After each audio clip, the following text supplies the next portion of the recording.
दोस्तों welcome back to my channel सफलता का रास्ता। अगर आप मेरे चैनल पर पहली बार आए हैं तो मेरे चैनल को सब्सक्राइब और वीडियो को एक लाइक ज़रूर कर दें।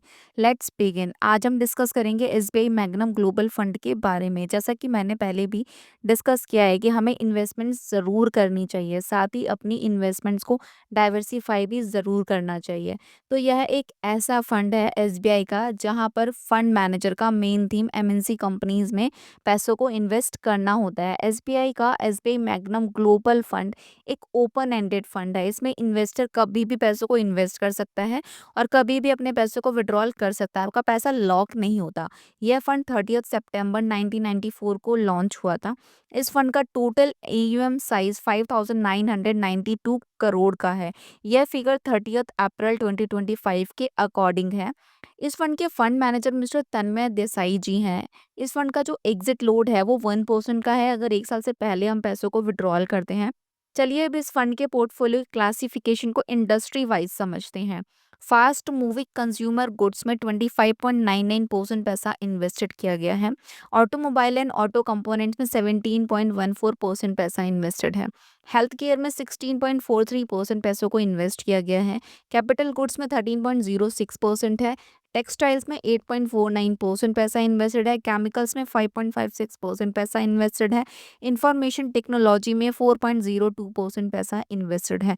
मीडिया एंटरटेनमेंट एंड पब्लिकेशन में 2.48% पैसा इन्वेस्टेड है। फाइनेंशियल सर्विसेज में 2.03% पैसा इन्वेस्टेड है।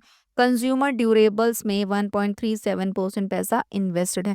सॉवरेन में 0.33% पैसा इन्वेस्टेड है। कैश एंड कैश इक्विवेलेंट्स में 3.10% पैसे को फ्री रखा गया है। चलिए अब इस फंड के रिटर्न्स को समझते हैं। SBI Magnum Global Fund direct growth since inception इन फंड ने 14.5% की रिटर्न दी है। लास्ट 5 ईयर्स में इस फंड ने 14.2% की रिटर्न दी है। लास्ट 3 ईयर्स में इस फंड ने 8.2% की रिटर्न दी है। लास्ट 1 ईयर में इस पर्सन ने माइनस में रिटर्न दी है, -6.9%। आप इस फंड के रिटर्न्स को देख सकते हैं। अगर आप एक स्टेबल कंपनीज में पैसा इन्वेस्ट करना चाहते हो तो आप इस फंड को देख सकते हो। ये फंड इतना खास नहीं है क्योंकि यहाँ पर प्री डिफाइंड थीम है। They will invest only in MNC companies, but अगर आपको स्टेबल में इन्वेस्ट करना है तो आप इस फंड को भी एक बार लुक आफ्टर कर सकते हो। अगर आपने इस फंड में सीन्स इंसेप्शन जब ये फंड आया था तब से 10,000 रुपये पर मंथ की एसआईपी की होती, तो चलिए समझते हैं आज उसकी वैल्यू क्या होती। मंथली आप इसमें एसआईपी करते हैं 10,000 पर मंथ। टेन्योर हो गया 31 ईयर्स, क्योंकि इस फंड को आए हुए 31 साल हो चुके हैं। इन्वेस्टेड अमाउंट, कितना अमाउंट इन्वेस्ट होता, 37,20,000 रुपये टोटल इन्वेस्ट हो जाते हैं। एस्टिमेटेड रिटर्न्स 14.5% की एस्टिमेटेड रिटर्न्स बन जाती। फाइनल वैल्यू इसकी जो होती 5,83,96,611 रुपीज़ की इसकी फाइनल वैल्यू हो जाती। एक मंथली इन्वेस्टमेंट अच्छा कॉर्पस क्रिएट कर सकती है। अगेन मैं आपको एक बात बोलना चाहूँगी, आप इन्वेस्टमेंट ज़रूर करें। जितना पॉसिबल हो उतना अमाउंट इन्वेस्ट ज़रूर करें, अपने खर्चों को कम करें, क्योंकि हमेशा काम करना फिजिकली पॉसिबल नहीं होता।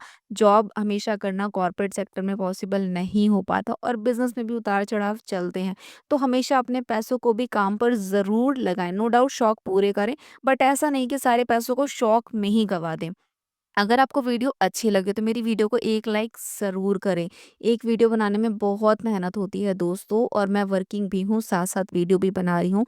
तो प्लीज़ मुझे मोटिवेट करें। एक मेरी वीडियो को लाइक और चैनल को सब्सक्राइब ज़रूर करें। चैनल पर अगर आप पहली बार आए हैं तो बगैर सब्सक्राइब करे ना जाएँ। एक वीडियो बनाने में बहुत मेहनत होती है। और एंड में थैंक्स फॉर वॉचिंग।